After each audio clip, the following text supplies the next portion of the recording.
first major study of the Trilateral Commission 30 years ago that brought together liberal, internationalist, intellectual elites from the three major centers of industrial democracy: Europe, United States, North America, and Japan. Just to illustrate the complexion, the Carter administration a couple of years later was drawn almost completely from their ranks. Like others, at the time, the trilateral intellectuals and academics were deeply concerned by the ferment of the 1960s, particularly by what they called the excess of democracy that began to appear in the 1960s as normally passive and apathetic populations sought to enter the political arena to press their demands. Well, naive people might think of that as democracy, but the sophisticated understand that it undermines democracy as they prefer to interpret it. And therefore, the trilateral intellectuals urged what they called more moderation in democracy, perhaps even a return to the days when Truman had been able to govern the country with the cooperation of a relatively small number of Wall Street lawyers and bankers. That's the American rapporteur, distinguished Harvard University political scientist, maybe exaggerating a little, but capturing the desired form of democracy.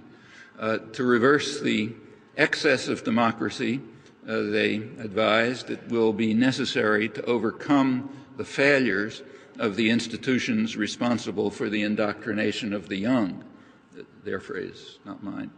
The institutions responsible for the indoctrination of the young are churches and others, but primarily schools and universities, which are not carrying out their proper task of indoctrinating the young, and we're permitting too many departures from orthodoxy and obedience, and that's part of the problem that underlies the excess of democracy when people were trying to enter the political arena where they don't belong.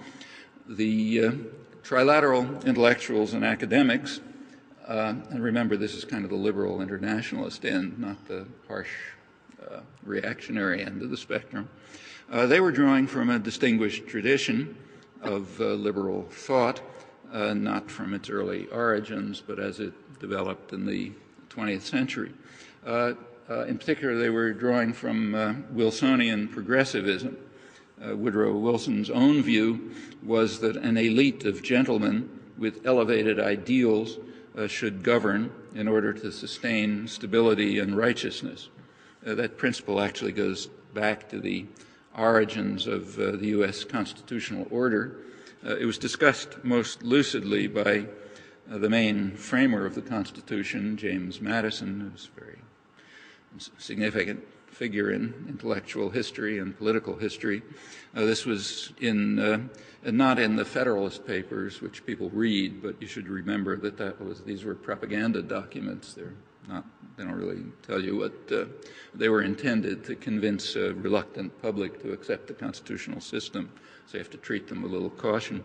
The more interesting discussion is in the debates in the Constitutional Convention, where people talked straight, and we have detailed notes of them, fortunately.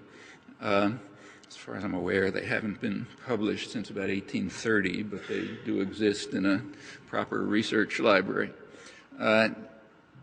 Madison, in these debates, he addressed a classic problem of political theory. Actually, it was raised by Aristotle in the first major work of political theory, his Politics.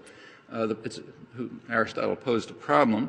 He said if wealth is highly concentrated and there's equality of vote, then the poor majority will use their voting power to carry out redistributive measures, such as what nowadays we call agrarian reform, and that would be unfair.